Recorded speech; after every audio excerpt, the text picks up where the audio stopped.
Fala pessoal, sejam muito bem-vindos ao Outspoken Market. Meu nome é Leandro Guerra. Acho que hoje finalmente chegou um dos momentos, acho, mais esperados de todo o pessoal que me segue aí. E primeiro agradeço muito vocês por todo o apoio que eu recebo sempre. E eu nunca vou me cansar de agradecer, porque eu acho que a gente vem construindo aí ao longo desses últimos 4 anos aqui do Outspoken Market uma história bem bacana, onde sempre que eu tenho tempo, sempre que eu posso, eu venho e contribuo com alguma coisa nova para vocês. E a recepção é simplesmente fantástica. Então, muito obrigado mesmo. Se você está chegando agora, não conhece o canal, tem mais aí de 100 vídeos para você simplesmente se debruçar, estudar cada um deles, cada conceito, cada coisa que eu falei aqui para vocês, que é uma oportunidade, né, que a gente tem de poder conversar, de poder aprender e de você poder traduzir isso para uma aplicação útil e real e prática na sua vida. E vocês já me viram dar vários exemplos aqui de modelos, várias definições, aplicações, ideias, e hoje eu trago mais uma, até porque eu acho que o modelo que você faz, ele é tão bom quanto os dados que você tem, 2, tão bom quanto as variáveis que você usa, e 3, tão bom quanto o alvo que você define. Então, hoje, particularmente, eu vou estressar um pouco esse assunto sobre as variáveis. Porque geralmente a pergunta é, mas tá, Leandro, e quais são as variáveis que você usa? Quais são as coisas que você coloca como um preditor de um modelo? Lembrando, tá, pessoal, só para a gente nunca esquecer, quando a gente fala de um modelo, a gente vai falar de um alvo Y, que é o que nós chamamos de variável dependente. Se você for realmente pensar na definição mais estatística, mais matemática da coisa, então variável, isso daqui é um D, tá? Dependente. Eu escrevi tudo errado esse negócio aqui, que eu coloquei pendente, então vamos consertar aqui, variável dependente. Agora sim, eu ainda tenho dificuldade de escrever e falar ao mesmo tempo, dependente. Tá? Então só para ficar extremamente claro que esse alvo Y ele também, né, é uma variável. E nós temos X. X são as variáveis explicativas, ou aquilo que nós chamamos, né, de variáveis independentes. E qual que é o ponto central? O X pode ser tantos quantos forem úteis ao modelo. Tá? Você pode pensar em diversos X. E aí você pode tirar essas variáveis dos preços, de balanços, tudo depende de qual é o alvo que você está querendo explicar. Nos meus modelos, vocês conhecem que esse cara aqui, o meu alvo, é sempre o que eu quero esperar, né, para o dia seguinte. Então eu sempre trabalho, né, com o meu time frame favorito é o D1. Ah, por que você não trabalha com intraday, etc? Não gosto, acho que tem ruído, acho que é mais difícil de você encontrar um conjunto de variáveis independentes que faça o trabalho que precisa ser feito. Além de problemas de custo, né, de tantas outras coisas, slippage, spread e assim por diante. Então, tendo esse alvo em mente, quais são as coisas que você precisa pensar para criar os seus X, as suas variáveis independentes? Que elas vão fazer o trabalho de explicar a minha variável dependente. Daí, esse nome dependente ele não é o acaso, tá? Então vamos partir do seguinte conceito. Você tem lá o nosso famoso amigo candle, tá? Ah, Leandro, mas você não é grafista, você não usa o gráfico, por que você está falando de candle? Para ilustrar, tá? E justamente por isso que a gente usa uma imagem para ilustrar a construção dessas variáveis. E aqui eu vou dar vários exemplos para vocês ao longo do vídeo. Então quando a gente olha ali o nosso amigo candle, e aí ele pode ser verde, vermelho, azul, branco, não importa a configuração que você tem, né? Ele vai ser de uma cor para alta e de outra cor para baixo. E ali eu vou assumir aqui então que eu tenho um cano de alta, onde eu vou ter a minha abertura aqui, o meu fechamento aqui, tá? Isso daqui você já conhece. Vou ter a minha máxima e vou ter a minha mínima do candle. Agora, pense o seguinte, que da definição, tá, que a gente tem do mercado de um modo geral, e principalmente se a gente caminha um pouco, né, na direção dos mercados eficientes, toda a informação disponível pelos participantes do mercado está no preço. Por isso que eu estresso bastante para nós, né, traders, pessoa física, a gente que não trabalha numa grande instituição, não tem uma grande infraestrutura em termos de computadores, máquinas, velocidade, etc. Se a gente focar nisso daqui, a gente já consegue, tá? Eu tenho vários exemplos de alunos meus que eles já conseguem fazer um belíssimo trabalho, na verdade, só utilizando esses conceitos. Então, quando a gente olha para esse cara aqui, para o Kendo, você já consegue bater o olho nele, e isso daqui é treino, tá, pessoal? Como que eu sei essas coisas? Treinando, testando, lendo, fuçando e entendendo como funciona o mercado de um modo geral. Quando você olha para um Kendo, tá? Estou aqui falando dele isoladamente, o que a gente pode tirar de variável? O que você pode construir a partir disso? E aí, se você pega as minhas aulas que eu tenho aqui do curso gratuito de R, se você pega até mesmo os exemplos que eu dei de regressão linear dentro do Excel, você já poderia aplicar esses conceitos lá e aí melhorar qualquer modelo que você já tenha. Então, imagine o seguinte, várias variáveis, melhor dizendo, elas podem ser tiradas do ratio, né, ou da razão. Vou deixar aqui o inglês, da razão entre elementos do próprio Kendo. Então, por exemplo, aqui, e eu até vou pegar uma outra cor, você pode pensar o seguinte, tá? Vou aqui para simplificar. Você pode pensar na primeira variável como sendo a volatilidade total do dia. Horas. Então, qual que é, tá, a diferença que eu tenho entre a minha máxima e a minha mínima? Então, máximo menos mínimo.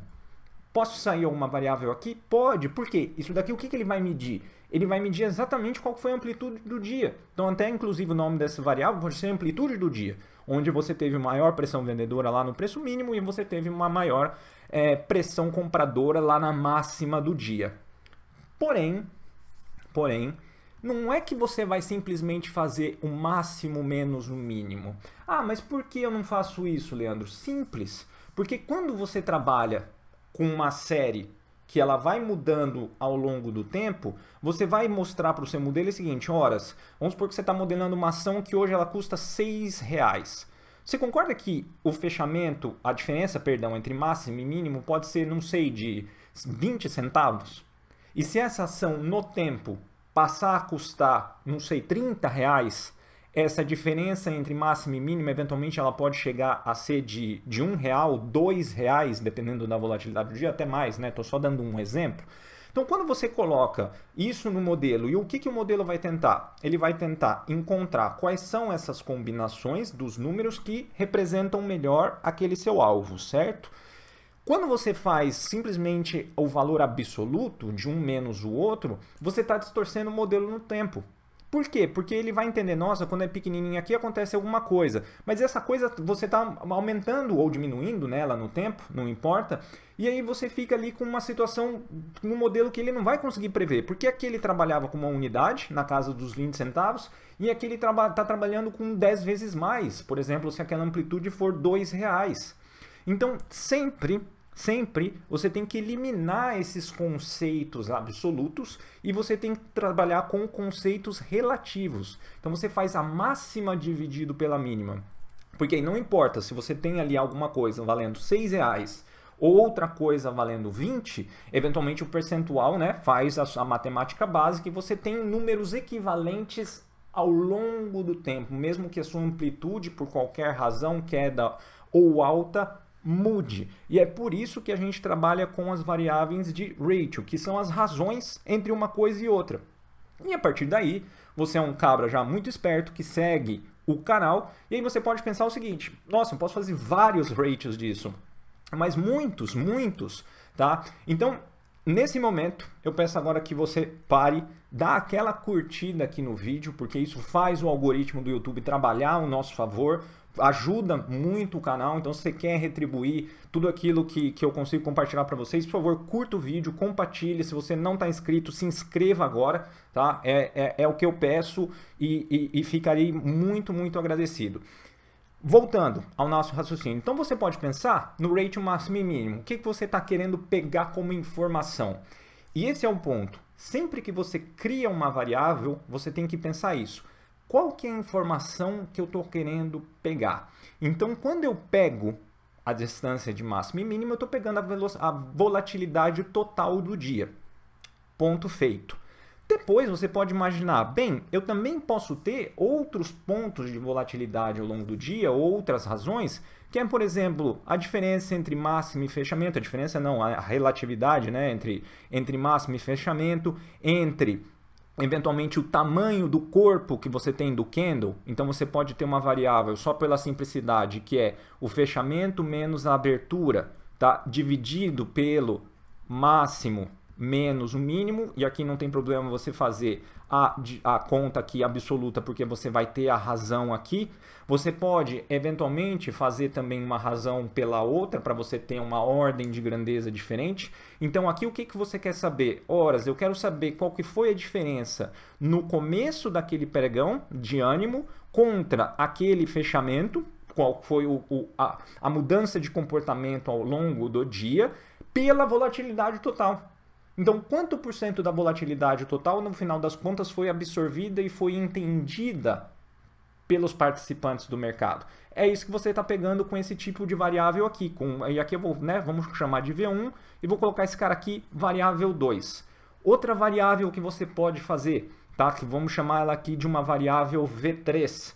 Você eventualmente pode fazer, tá? O ratio nesse caso, tá? E uma comparação entre a sombra, tá, que você tem no alto do candle. Então vamos sobrar aqui, vamos colocar sombra superior, vamos chamar de sup, e a sombra inferior a gente vai chamar de inf. Então você pode criar uma variável V3, onde você vai ter exatamente qual que é a razão entre sup e inf. O que você está pegando? Horas. Você está pegando eventualmente quando você teve um pico de agressão compradora, o quanto isso é maior ou menor de quando você tem ali um pico de agressão vendedora. Não confunda aqui agressão com aquelas coisas do tape reading, tá? Apesar de eu estar usando uma palavra semelhante, não é dessa técnica que eu estou falando, eu estou falando próprio da leitura que você faz aqui do candle. Eventualmente você pode pensar também na razão que você tem, tá? Entre não só um candle que existe agora, mas o que aconteceu em relação ao cara que você tinha ali no dia anterior. Então vamos supor que você tinha um outro candle posicionado aqui, tá? Olha o raciocínio, pessoal. Mais do que vocês tentarem decorar quais são as variáveis que eu estou passando aqui, e elas sim, você simplesmente pode pegá-las, todas elas, e começar a entender dentro do seu contexto como elas se aplicariam, mas eu estou ensinando vocês aqui a raciocinar. É mais importante. É você aprender a raciocinar, porque aí você adapta isso a qualquer mercado. Então, nada te impede de você fazer as comparações daquilo que você tem, tá, num ratio 1, que é esse conjunto aqui, com as mesmas informações que eventualmente você tinha no cara aqui no dia anterior. Então, vamos supor que você tinha, né, a V do dia anterior, então vamos chamar aqui de V4, exatamente V5 e V6, que seriam variáveis equivalentes, só que do dia anterior. Você pode carregar elas também como variáveis adicionais, ou eventualmente você pode fazer a diferença entre elas. E aqui pode fazer a diferença porque eu tenho eventualmente percentual aqui, eu vou ter sempre o percentual na história. Então olha que legal, nesse caso aqui você já está trabalhando com 6 variáveis adicionais. Eventualmente, para quem já é mais experiente, você já pode concluir que eventualmente eu vou ter uma correlação alta entre essas variáveis. Essa é uma segunda discussão que a gente pode ter. A gente está pensando aqui só na construção do raciocínio, como eu disse para vocês.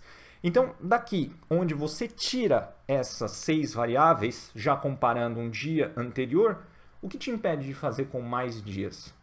Tá? E aí, se você quiser traduzir para um modelo, poxa, qual que é eventualmente, tá? E aí são as variáveis que eu mais gosto, que são as variáveis de volatilidade. E por que eu gosto das variáveis de volatilidade?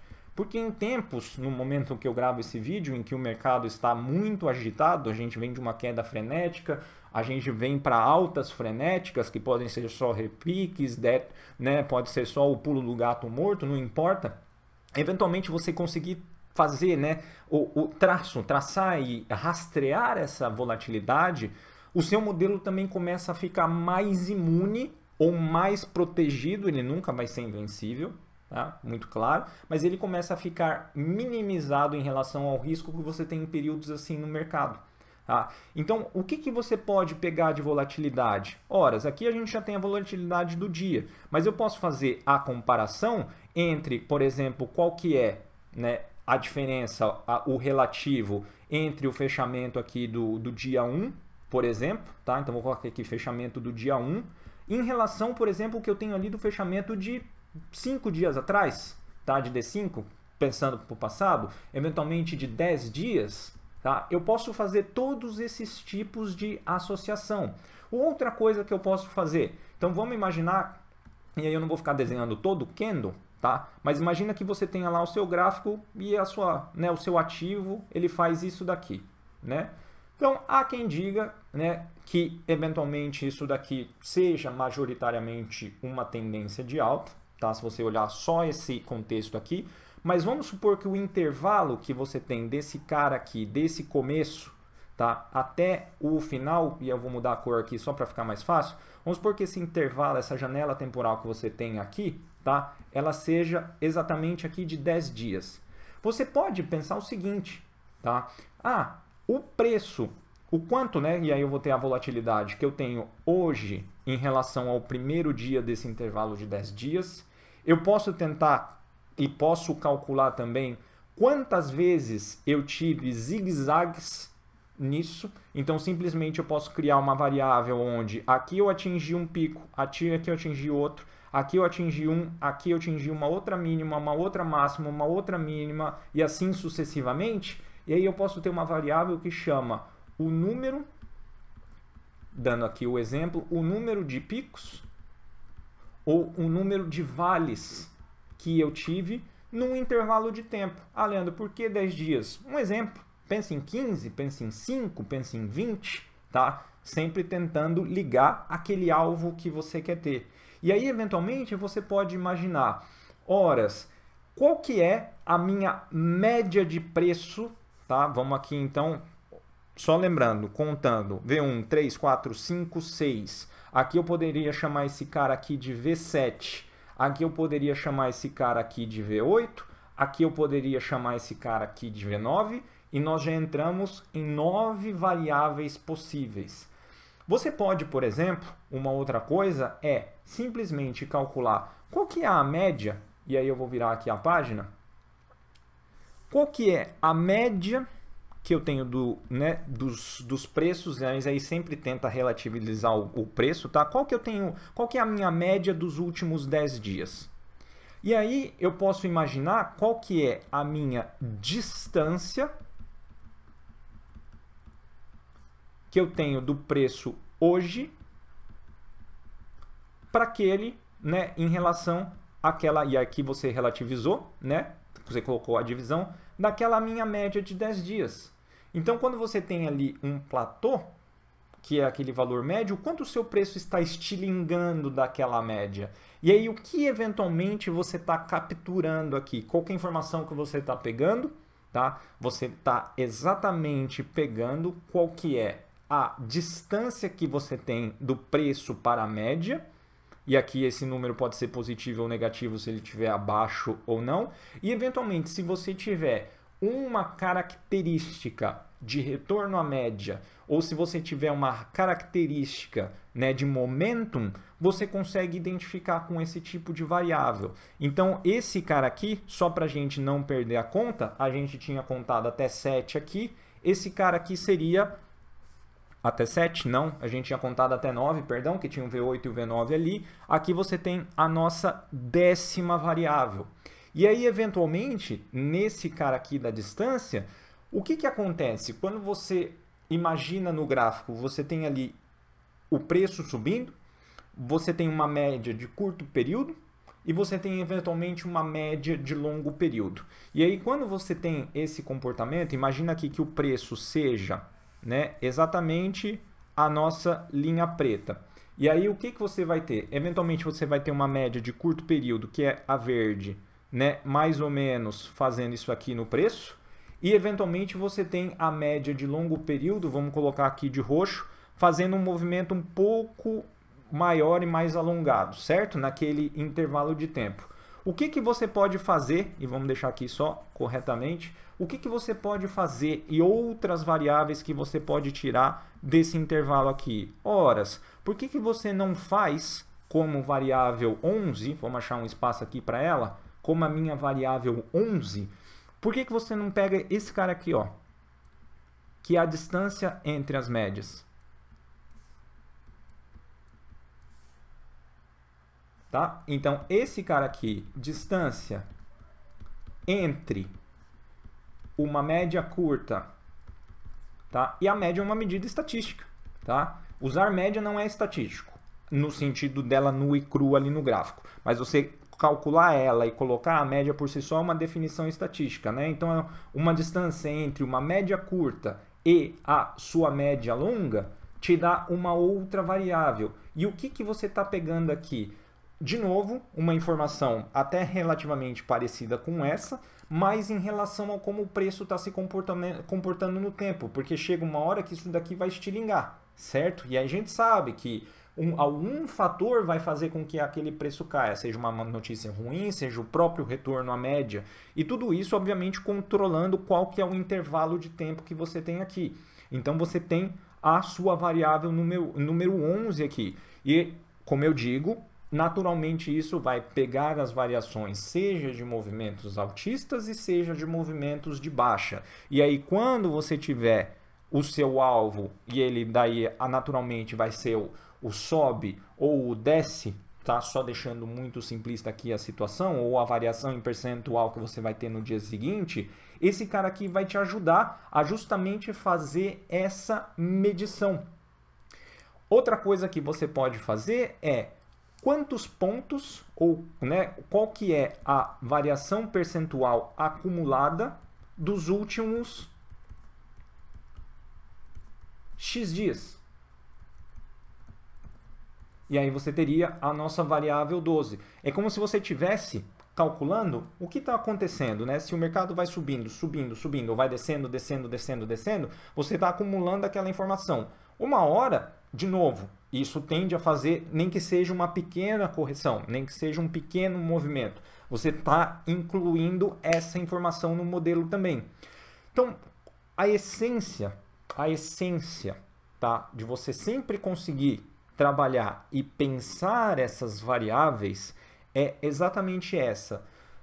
Olhando e observando um gráfico ali a olho nu, você, humano, né, e aí eu me incluo, obviamente, né, nós humanos, a gente tende a encontrar padrões, a achar que existem padrões. Só que a gente nunca vai conseguir filtrar a nossa subjetividade. E a partir do momento que eu não filtro a minha subjetividade, eu dou lugar para a emoção. Então, quando eu coloco esses caras aqui dentro de um modelo quantitativo, o que que eu vou ter? Eu vou ter exatamente o modelo decidindo para mim ser presente e ser estatisticamente significativo quais dessas características vão explicar aquele meu cara ali que é o alvo. Só você deixou a máquina fazer isso para você. E qual que é a parte mais importante? Se não for significativo alguma dessas variáveis, porque aí o quão significativo vai ser depende do alvo, depende do ativo, porque você pode ter respostas diferentes. Ah, Leandro, mas não existe um modelo para tudo? Não. Se eu for usar um modelo para fazer a variação de venda de cerveja, ou se eu for fazer um modelo para fazer a variação de estoque de milho lá no agronegócio, obviamente eles vão precisar de modelos diferentes, porque cada ativo tem um comportamento diferente. Então é por isso que um modelo não serve para todo mundo. Porém, as variáveis elas podem ser genéricas para todos, e aí o modelo vai te dizer quais delas são relevantes ou não para aquele alvo específico, para aquele ativo específico que você está querendo modelar. Então, outra coisa que você pode pensar dessas variáveis aqui é, horas, por que eu não posso pegar, e aí eu vou chamar aqui de variável 13, alguma coisa dos indicadores técnicos? Por que eu não posso tentar incluir eventualmente, o meu próprio IFR. Particularmente, eu já fiz testes, o IFR, por exemplo, né, ou também conhecido aí do inglês, o RSI, ele geralmente não é muito significativo. Mas por que eu não posso, então, pensar em variações exatamente da mesma forma que eu fiz aqui, pensando em alguma atribuição do IFR? Por que eu não posso pegar, eventualmente, como uma variável aqui 14 e colocar algum outro indicador, como por exemplo o MACD, e o MACD, na verdade, ele faz essa distância da média aqui, né? De certa forma, aquele histograma do MACD é a distância das médias, então você calculou de alguma forma aqui, mais ou menos, só que você faz esse cálculo relativizado pelo MACD. Eu espero, pessoal, que esteja ficando muito claro o que eu quero dizer. Então, toda vez que vocês me veem falar sobre modelos, olha todo esse raciocínio que eu desenvolvi aqui, né? Olha toda essa característica ou essas características que a gente pode transportar para dentro de um modelo matemático. Ah, Leandro, mas desculpa, eu ainda não tenho claro o que é um modelo matemático. Revisita os meus vídeos anteriores, eu explico como você utiliza, qual que é o objetivo do alvo, eu expliquei já para vocês várias definições do modelo. Então, esse daqui já é uma aula para quem já vem seguindo há um tempo. Tá tudo aqui disponível no YouTube, é só você dar uma olhada ali nos vídeos que eu já publiquei e você vai encontrar uma sequência lógica, né? Um caminho que a gente vem seguindo sobre isso. Então, se a gente, né, eventualmente excluir aqui os indicadores técnicos, tá? Pensando, e aí não por nada, tá? Você pode testar e eventualmente ver aquele que cabe a você. Nesse raciocínio, utilizando simplesmente as informações de abertura, né, máxima, mínima e fechamento, né, o tão falado OHLC, né, que é Open, High, Low e Close, que você encontra aí nos softwares que você tem, você pode fazer isso daqui para qualquer período de tempo. E aí vale uma observação, tá, muito importante, que é a respeito desse cara aqui. Eu acabo trabalhando com D1 porque é onde, e aí até para contar um pouco de história para vocês, quando eu comecei toda essa história de modelos quantitativos, eu tirei muita coisa da minha experiência profissional como cientista de dados, foi um que eu consegui encontrar boa aderência, principalmente no mercado que eu trabalho, que é o Forex. Então, é onde eu tenho uma maior percepção, eu tenho um entendimento muito bacana e eu consigo adaptar esse tipo de coisa. Você pode aplicar isso daqui em qualquer outro mercado, é isso que precisa ficar muito claro. Você pode pensar desde as commodities até o mini índice, ou o dólar, ou qualquer outra ação. O que eu convido você a pensar também expande esse cara aqui. Tenta pensar, e nada te impede, tá? Você pensar em D2, você pensar em D3. Qual que vai ser o que vai acontecer nos próximos 3 dias? Eu vou ter alta nos próximos 3 dias? Observe como esse comportamento das variáveis aqui relevantes vai te ajudar. E, eventualmente, quando você chega num certo nível de dias adicionais, eventualmente os seus modelos melhoram. Por quê? Você diminui o quê? O ruído. Porque imagina isso daqui no intraday, tá? E até para a gente refletir sobre... Você pode trabalhar esses caras no intraday também. Só qual que é o problema? É muito suscetível a, eventualmente, você entrar uma ordem muito grande de alguém que simplesmente estava fazendo um block trade, de simplesmente alguém que estava fazendo uma transferência de cotas, se você estiver falando no Forex, alguém que fez um hedge. Não necessariamente isso vai impactar o resto do preço no mercado. E, eventualmente, ele nem deixe uma cicatriz ali ao longo do dia, né? Ele não chega a alterar esses parâmetros aqui, mas naquele candle do 1 minuto, do 15 minutos, dos 10 minutos, dos 30 minutos, eventualmente você tem uma informação ali que ela distorce a volatilidade, o mercado naturalmente ele volta ali a uma tendência muito normal, tá? E se você estivesse eventualmente fazendo isso como o seu alvo, você daí tem que competir com players que tem high frequency trading. Então, assim, qual que é o objetivo, né, do modelo quantitativo? É aquilo que eu falei, tirar a subjetividade quando a gente faz o trade, para quem tem tempo, para quem gosta, tá? Isso daqui não é uma crítica às demais técnicas, cada um faz aquilo que bem entende na vida. A vantagem só que eu vejo além de eliminar essa subjetividade, diminuir o estresse. Porque uma vez que o teu modelo está implementado, se ele for de 1 dia, se ele for de 3 dias, você vem aqui só no final do pregão para coletar as informações e, eventualmente, nesse caso, a gente só está trabalhando com 4 informações, abertura máxima, mínima e fechamento. Você vai preencher e o seu modelo vai te dar a resposta daquilo que você tem que fazer no outro dia.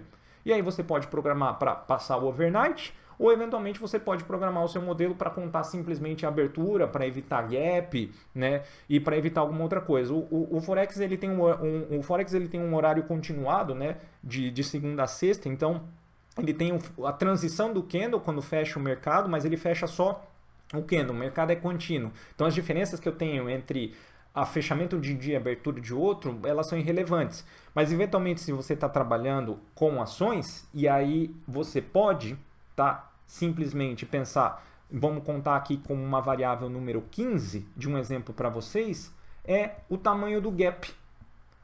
Não só o tamanho do gap, você pode pensar se teve gap, sim ou não, tá? E aqui você tem uma variável binária, e aí eventualmente é o tamanho, obviamente, sempre percentual daquele seu gap. E aí você pode ter também uma variável número 17, que é qual é o número de gaps que eu tive nos últimos X dias. E aí você varia esse parâmetro X aqui dos dias para entender qual que é a quantidade de dias que aquele gap faz sentido. Lembrando que quanto mais, né, é quase um consenso isso, né? Quanto mais antiga a informação, menos ela vale. Então, se eu pegar para medir hoje, momento que eu gravo esse vídeo, 25 de março de 2020, contar um gap que teve lá em 2019, vai ser irrelevante. E, se eventualmente for significativo, pode ser simplesmente uma correlação espúria, pode ser sorte, tá? Não confunda essa validade da informação antiga em relação a presente com o fato de você usar dados históricos. Por quê? Quando você estiver fazendo a divisão da sua base de treinamento, que é aquilo que eu falo, para você pegar pelo menos 3 anos, melhor se tiver 5 ou mais anos, não é que você está usando a informação de 5 anos atrás para medir o hoje. Você está voltando 5 anos atrás, tirando essa foto aqui do mercado e vendo também aquele dia seguinte de 10 anos atrás. Então você está entendendo a diferença? Você está mantendo a proporção. Qual que é a diferença? Você está só vendo no tempo se isso daqui é estável. E aí você tem que olhar no tempo porque um modelinho que foi feito num momento de bull market, você nunca testou esse cara aqui e a resiliência desse modelo para um bear market. Então, se você tem um intervalo de tempo maior, é muito mais provável que naquele seu intervalo de tempo maior você tenha tido bear markets ou momentos de volatilidade excessiva, seja para cima e para baixo, e você colocou isso lá no seu modelo. Essa é uma aplicação. Tá? Olha a preciosidade, olha a importância disso que eu estou falando aqui. É uma forma. Ou você pode excluir, tá? Simplesmente você pode fazer uma outra técnica que chama excluir os outliers. Então imagine que um Joesley Day, um dia de impeachment ou qualquer outro grande evento que saiu seja um outlier. Você remove ele da sua base de dados. Você trabalha com o modelo simplesmente ali numa linha um pouco mais estável. Só que aí o que você tem que fazer? Se você chega em períodos de volatilidade aumentada, você tem que desligar o seu modelo. Porque você tem que ter a consciência que você não fez o seu modelo aprender o que são situações de anormalidade ou o que são esses eventos abruptos. Então, por exemplo, quando você viu que teve ali um dia que eventualmente começou uma pandemia, como agora a própria essa história que a gente vive no momento do coronavírus, tá? E isso daqui vai ficar uma cicatriz no gráfico por futuro, porque combinou o coronavírus com a crise do petróleo entre os sauditas e os russos e todo o mercado com dinheiro abundante. É uma situação única, né? Uma união de 3 coisas que nós tivemos praticamente ao mesmo tempo. Então, quando você vê que você teve ali um primeiro dia de 10% na bolsa e que o mercado ficou histérico, desliga o modelo. Eventualmente, aquele dia de 10% você não tinha como saber antes, né? Senão você largava modelo que te interessa, modelo você entra vendido all-in para pegar menos 10%, mas você não sabia. Então, eventualmente, ali, aquele dia você teve uma perda, mas aí você está acompanhando que fala, não, opa, chegamos aí, o negócio está complicado, desliga o modelo. Não há nada de errado em você ficar sem fazer trade. Nada, né? Já dizem aí os jargões do mercado, né? A primeira regra é não perder dinheiro.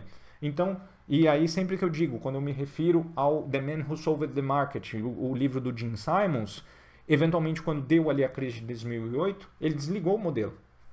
E ele é o papa das finanças quantitativas, certo? Então você pode fazer isso como prática normal, dependendo de como tá. Ah, Leandro, eu quero simplesmente fazer outros tipos de modelo e quero eventualmente fazer um modelo no qual o meu alvo sejam esses outliers. Você sabe agora fazer o raciocínio das variáveis? Pense e eventualmente daí você vai ter um modelo para ser operado ou para ser utilizado apenas em momentos de estresse do mercado. Então, quando você vê que um VIX está muito alto, você fala, meu modelo trabalha muito bem quando eu tenho estresse. Então, você desliga o modelo e liga o outro. Também é uma possibilidade, também é uma coisa que você pode fazer. Então, vocês entendem que a quantidade de coisas é muito grande? E até eu vou ter, né, lá que eu faço no Outspoken Market da prática, lá para os meus assinantes, né, eu vou transformar tudo isso daqui num código para eles em Python e ainda vou expandir mais os temas. E são outras coisas que a gente já abordou. A gente já abordou lá, por exemplo, como você identifica, né, dias outliers. E aí você utiliza esses outliers para fazer dinheiro no dia seguinte. São técnicas que existem. Então, a quantidade de coisas que você pode expandir é muito grande. Então, num único vídeo, eu trouxe para vocês, e aí atendendo inúmeras perguntas que vocês sempre me fazem, quais variáveis utilizar, Leandro? Está aqui, simplesmente um exemplo de 17 delas. 17. É um belo número de variáveis que você tem. E aí, agora, sente, estude, visite os meus outros dias. Te convido também a conhecer o Outspoken Market na prática. E aí, pessoal, agora é trabalhar, né? Não existe almoço grátis. Você tem que colocar a mão na massa para você se acostumar, para você realmente conseguir entender os conceitos e nada melhor do que simplesmente fazendo, para você aplicar esses caras aqui. E aqui é só a pontinha do iceberg de tudo aquilo que você pode fazer nesse mundo aqui que é maravilhoso. É a única coisa que funciona no mundo? Existem outras técnicas, existem outras coisas. Essa é aquela que eu gosto, é aquela que eu sou apaixonado, é aquela que eu uso. Beleza, pessoal? Espero que eu tenha sido muito claro nesse vídeo, que eu tenha conseguido aí transmitir esses conceitos para você. Lembre-se, se inscreva no canal, curte, compartilhe com seus amigos e a gente se vê no próximo vídeo. Até lá, um grande abraço, tchau, tchau.